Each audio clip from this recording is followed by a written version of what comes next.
মুহূর্তের ব্রেকিং নিউজের দিকে নজর রাখতেই হচ্ছে। ইডির মামলায় সব পক্ষকে নোটিশ, পুলিশি অতি সক্রিয়তার অভিযোগে সব পক্ষকে নোটিশ। বিস্তারিত জানবো, মৈত্রী আমাদের সঙ্গে রয়েছেন।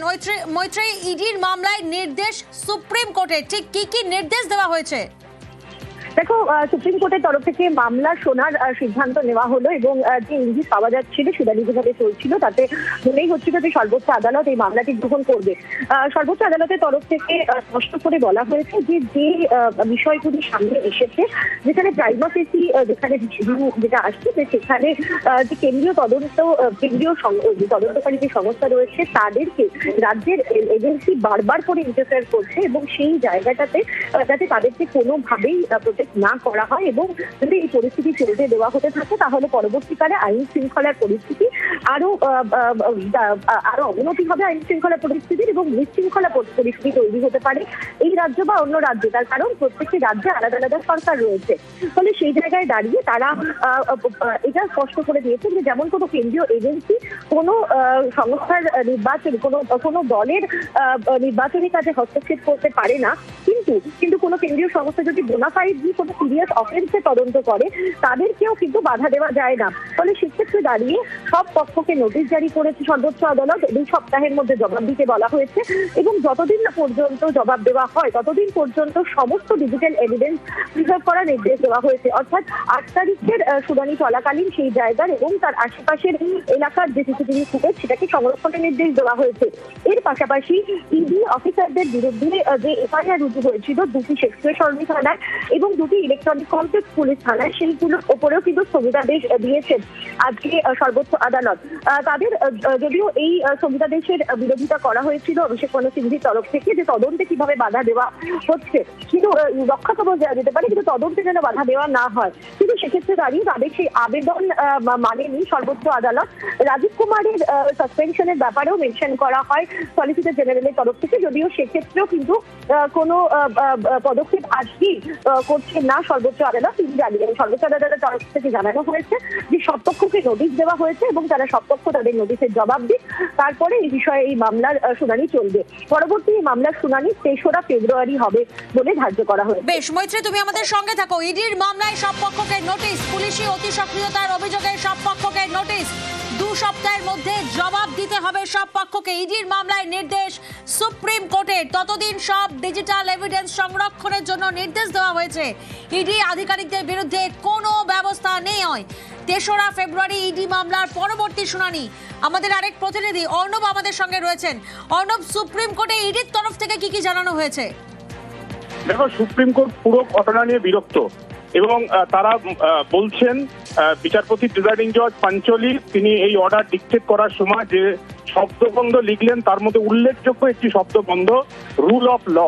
গোটা দেশ একটা রুল অফ ল এর মধ্যে যে যায়, অর্থাৎ দেশে আইনের শাসন আছে এটা শুধু মনে করলে হবে না, সেটা দেখাতে হবে এবং সেই আইনের শাসনের অঙ্গ হিসেবে দেশের যে কোনো স্বশাসিত আইনসঙ্গত সংস্থা তারা কাজ করবে, এটাই স্বাভাবিক।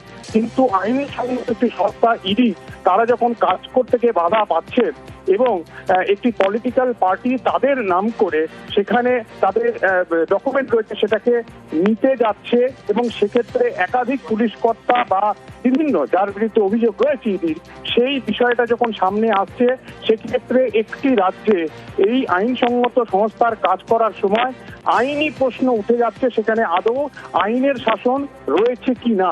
কাজেই এই বিষয়টা সুপ্রিম কোর্ট তাদের প্রাইমা ফেসি ভিউ অর্থাৎ প্রাথমিকভাবে তারা এটা মনে করছে পুরো ঘটনার মধ্যে ইডির এই অভিযানে কোথাও একটা বাধা দেওয়ার চেষ্টা হয়েছে।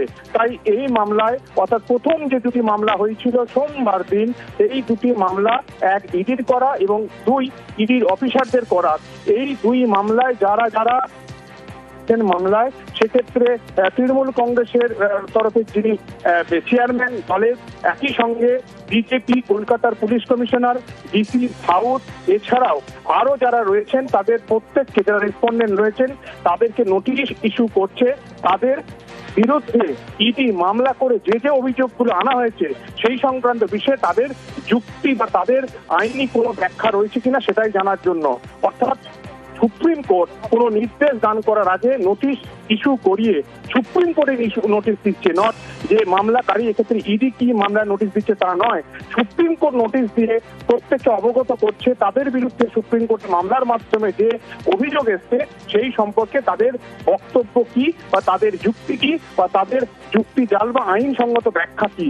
এক্ষেত্রে এই নির্দেশ দেওয়ার সময়তে তোমায় একটা বিষয় জানিয়ে রাখি, রাজ্যের মুখ্য সচিব এবং শীর্ষস্থানীয় কয়েকজন আমলার বিরুদ্ধে নতুন করে যে আবেদনটি করা হয়েছে এক্ষেত্রে নোটিশ ইস্যুর বিষয়ে কোনো বিষয় উল্লেখ করা হয়নি, অর্থাৎ রাজ্যের মুখ্য সচিবকে কিন্তু এই মামলায় নোটিশ ইস্যু করা হয়নি এখনো পর্যন্ত। শেষ মুহূর্তে এটা কিন্তু যে সওয়াল জবাব হয়েছে তাতে এটা স্পষ্ট হয়েছে, অর্থাৎ শুধুমাত্র সোমবার যে দুটি মামলা হয়েছে সেই মামলায় যারা রেসপন্ডেন্ট ছিলেন এক্ষেত্রে তাদের কি নোটিশ ইস্যু করা হলো এবং মামলাতে তাদের বিরুদ্ধে যে অভিযোগ আনা হয়েছে অর্থাৎ দিদির এই যে তদন্ত প্রক্রিয়া বা তাদের যে বিচার তাদের যে অভিযান সেই অভিযানে বাধা দেওয়ার অভিযোগে তাদের কি বলার রয়েছে।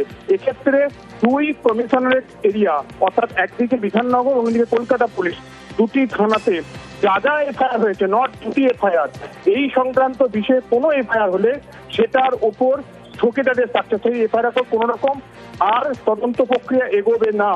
এই ক্ষেত্রে ডিজিপির তরফে সিনিয়র অ্যাডভোকেট অভিষেক মনু সিংভি তিনি জানান যে ডিজিপি তিনি যে উত্তরটা দেবেন সেই তদন্তের অগ্রগতি নিয়েই তো তিনি দেবেন, সেক্ষেত্রে তাকে আরেকটু সময় দেওয়া হোক।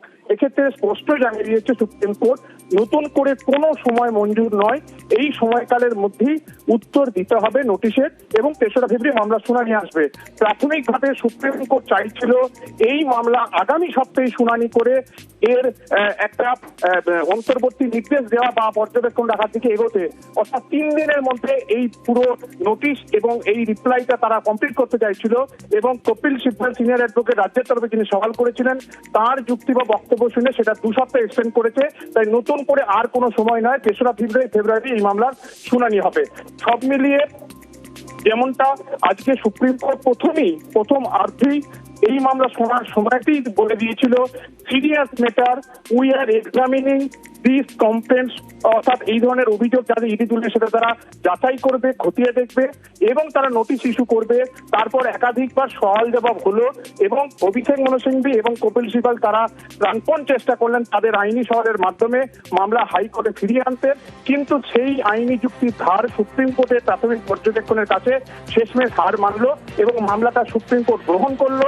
সুপ্রিম কোর্ট তার বিচার করার জন্য তার নেক্সট স্টেপ পরবর্তী ধাপে এগিয়ে গেল এবং এই মামলায় রেসপন্ডেন্ট প্রত্যেককে নোটিশ ইস্যু করলো সুপ্রিম কোর্ট, নট ইডি।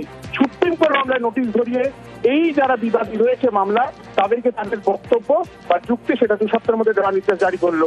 2 জায়গায় এফআইআর হয়েছিল, 2টো প্লেস অফ অকারেন্স ছিল ইডির অভিযানের, সেই 2টো প্লেস অফ অকারেন্সের ঘটনাস্থল সেখানে যা যা সিসিটিভি রয়েছে সেই ফুটেজ সংরক্ষণ করতে হবে, একই সঙ্গে নথি সেটা যদি ডিজিটাইজ হয় বা সফট কপি হয় সেগুলো সংরক্ষণ করতে হবে বলে নির্দেশ জারি করলো দেশের শীর্ষ আদালত। বেশ, ইডির মামলায় সব পক্ষকে